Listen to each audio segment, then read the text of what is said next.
from Cooking with Plants, and today I'm making gluten-free sweet potato and bean koftas.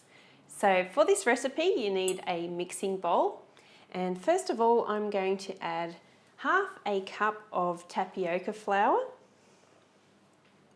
Next I'm adding half a cup of chickpea flour or besan flour. To this I'm also adding half a cup of brown rice flour. Next I'm adding 1/4 or quarter of a cup of nutritional yeast, 1 tablespoon of mixed Italian dried herbs, so I'm using parsley and basil, but you can use any herbs that you like, 1 tablespoon of dried onion flakes, and 1 teaspoon of coarse Celtic sea salt and 1/4 of a teaspoon of white pepper. Now just give all those dry ingredients a good mix through. Next I'm adding half a cup of mashed sweet potato.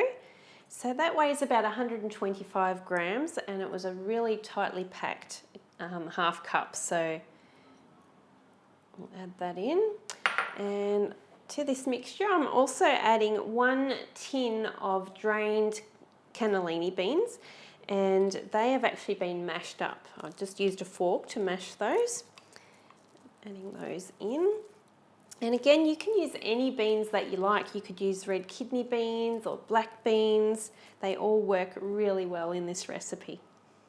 Okay, I've also got 1 cup of vegetable stock on hand. Now, depending on how wet your mash is or how well drained your beans are, will depend on how much liquid that you need in this mixture. So we don't want to make it too mushy. It needs to hold together so we can shape them into kofta balls. So I'm going to add about half a cup of vegetable broth to this, and I'm just going to start mixing that up.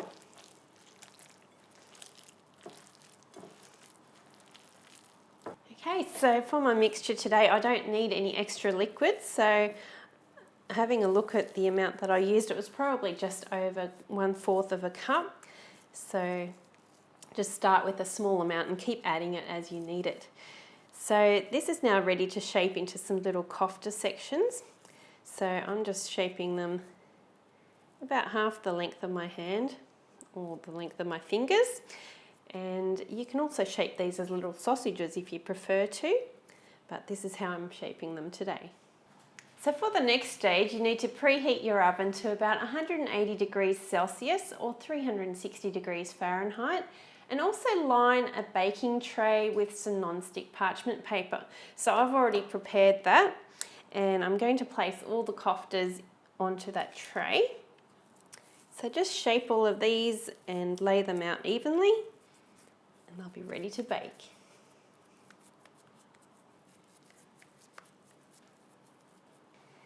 Okay, so this has made a baker's dozen today, so I've actually got 13. Usually it makes about 12 to 14 koftas, depending on the size that you're making. So next I'm going to tightly cover this with some foil. I've just got 2 sheets of foil that I'm putting over the top, and I'll push it in tightly around the edges and secure it really well.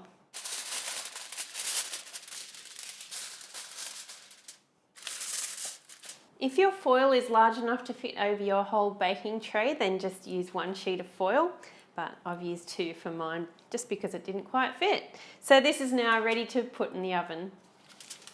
Okay, so this has been in the oven for 30 minutes now, and I'm just going to carefully take off this foil. They smell awesome. So I'm going to turn these over now and then cook them for about another 10 minutes without any foil on top. But you can cook them for anything up to about 15 minutes, depending on how browned you want these. So I'll just quickly turn them all over and then just put them back in for another 10 minutes.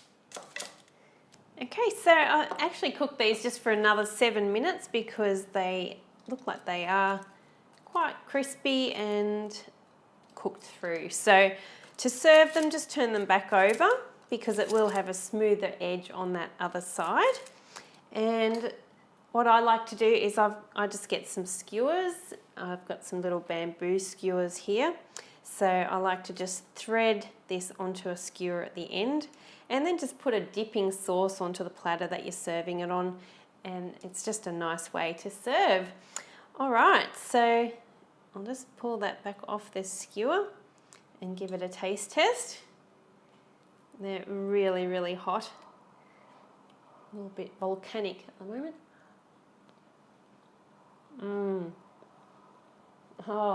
Oh yes, hello. This is going to be a good lunch.